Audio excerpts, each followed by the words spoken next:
So the new Sony ZV-E10 is coming out with the fully articulating screen. Still a lot of the same things that we love from the ZV-1, as well as some things that make you think it's an A6600 or maybe an A7C if they all kind of got together and made a camera. So I want to dive into some of the specs, some of the things that I think that they're borrowing from other cameras that are good things, and some things that I wish they would have changed based on what we know from the rumors right now. So it's saying it's going to be a 24 megapixel APS-C sensor, which is the same that you get on any of the A6000 series cameras, even your A5000 or A5100 that is more popular now than it probably used to be because it has that flip up screen and has clean HDMI. So a lot of people got those for live streaming. So that's really cool. These are sharp sensors, but I think that's a little long in the tooth as far as them keep reusing it. But I guess if it ain't broke, don't fix it. The other thing is that it's saying it's going to have a max resolution of 4K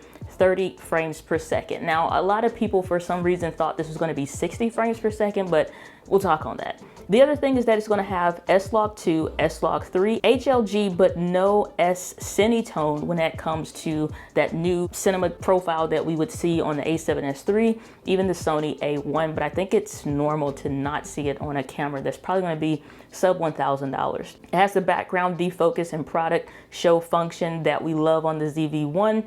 It has a microphone and a headphone port, which is really, really nice. It also doesn't have the Sony new menu system. So we're looking at the same thing that we have on our A6400s, A6600s, and the ZV-1 camera bodies, even the Sony A7C, all using that last menu system before we transition to the A7S III. This is going to have one card slot, and it is not using the Sony NP-FZ100 batteries, which are the ones that are the bigger ones that perform much better than the FW50 batteries, the ones that we saw in the A6400 series cameras. Now, photos and even videos have leaked out about this camera, and so I love the design of what they're looking at, and it is going to be an interchangeable lensed camera. So unlike the ZV-1 here, where it can zoom in and zoom out and has this, retractable lens, so once you turn it off, it goes away. That is not going to be a feature of the E10 camera. It's going to be a regular interchangeable lens camera, which I kind of like this design when traveling because it makes it easy to put away and put in a pocket. Whereas when you're using something a little bit bigger, like the Sigma 16 lens or the 10 to 18, it gives you options, but there are some different things about that. But I want to unpack some of the settings first. Let's go back to the 4K settings. So this camera is shooting in 4K 30 frames per second as the max resolution. We're not going to see any 4K 60 when it comes across those standard Sony bodies, but I think that's something that they may be reserving for the A7 IV, which should be coming out around about September, or at least we hope sometime 2021. And I think that is acceptable for most people. I don't think that this is going to be necessarily a filmmaker's tool, but I do think it's something that they may utilize. I think this is more so going to be the go-to camera for content creators overall, because a lot of people don't like the flip up orientation of the A6100, 64, and 6600 cameras. They maybe don't want full frame like the A7C or that full frame price and the lenses that come with it. So this is a good in-between. If you wanted to take a camera like the ZV-1 and the A6600, a little bit of some of that A7C elements and mix it all together, I think that's what this ZV-E10 is going to be. So I wouldn't expect to see 4K 60. It's something we would absolutely want and hope for, but I don't think that's something that's going to come out. I'm not even sure what Sony's going to do with their APS-C lineup past the A6600. I'm hopeful, but I don't think we're going to see too much. The log profiles are something that is a standard across Sony, so I'm glad to see those. Again, I'm not expecting to see the S-Cinetone. I think that's pretty normal at the price range, and for this kind of camera it would be nice, and I don't even think that's something we would see in an update later on because we're not getting the new menu systems.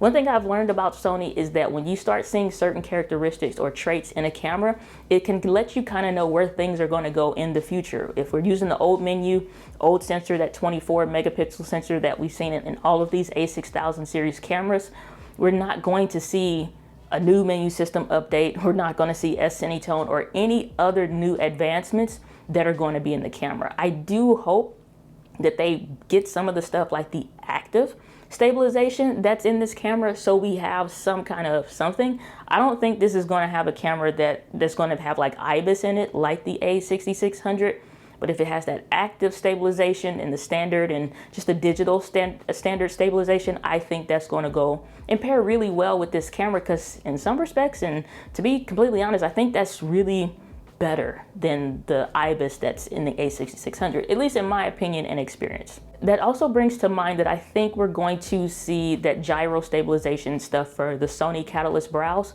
I think if they do have this active stabilization that I'm thinking would be in the camera based on the ZV-1, I think we should also see access to that. And so that now makes the A7S III, the A1, the ZV-1, and the A7C, and hopefully this new E10 camera, be cameras that can use that Sony Catalyst brows, unlike the older Sony models. And yeah, it may take some time to actually put that into work, but I think that's something that is going to be so much more helpful than actually having IBIS in the camera, making it a little bit heavy. Not that it would be bad if it was in there, but I just think it's a better trade-off, just to have better options. What I'm most excited about with this camera is the fact that we're going to see a headphone jack in this camera. There are small things about cameras that make me love them, and a headphone jack is one of them. That's why the A6600 is my absolute favorite camera, with the ZV-1 coming in at a close second, and this EV10 may be somewhere in the mix. But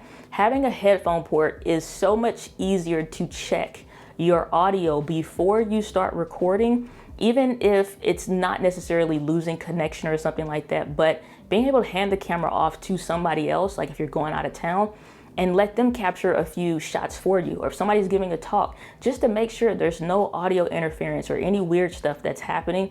And I've been in instances in what is relatively a not busy area, and for some weird and odd reason, you're picking up audio interference that without that headphone jack, you would not notice. And I think many content creators, as we're looking into creating and doing talks, as well as going into making regular videos, stuff like this for our businesses and our channel, having that headphone jack is just a very comforting thing to have when you're out creating, that just cannot be overlooked. So I'm really pumped that they're going to have that. I think that's something that we can see that's modeled after this A6600, and as well as the A7C camera as well. So it is a bummer that we are not getting that Z battery that Sony has. The Z battery is amazing. I don't know how else to put it. It takes you actually going out and actively using your camera. A lot of people complain about the ZV-1 having like horrible battery life, but I use it the same way I would use my phone, which is when I'm not doing something, it's in my bag getting topped off with a battery bank. And I don't ever have to carry more than 2 batteries ever when I'm traveling. I still have that Sony power adapter that I can use that will let me just recharge the battery and swap between the two instead of carrying like 6 and 7 different batteries. I did the same thing on the A6400 camera, and that works, but it's really, really nice to really only have to use 2 batteries, and those 2 batteries really last you, so it's not bothering you as you're making videos. I think though, based on the kind of camera that this is going to be, that's an oversight, because I think it's going to run into that same problem that the A6400 did, which is the battery life being a problem. You would have to get some kind of USB battery adapter. You'd have to get more batteries and keep swapping those out. I get why they want to use it, because it's easy to recycle those. A lot of people already have the batteries and you can find them cheap, even the branded batteries. But I think everything needs to be using that FZ100 battery if it's at least an APS-C sensor size. But for the travel factor, it's kind of like a trade-off. Smaller battery, less weight. But if you're carrying more, it kind of comes out anyway. But I think overall that's an oversight, in my opinion. Who do I think this camera is for? I think that this is going to be the go-to camera for content creating entrepreneurs, just content creators in general, simply because it is the mix of all the things that a lot of people want. Yes, it's going to come with the kit lens, which you can get a good video on a kit lens. I even just did one recently that you can click on the link above and check out. But if you are going to have a camera that is going to be a little bit more travel friendly, again, something like the ZV-1 where the lens retracts and you can close this thing up, take it off of your tripod mounts, and then literally put this into a messenger bag or any kind of sleeve or whatever, like it's super small and it just kind of disappears.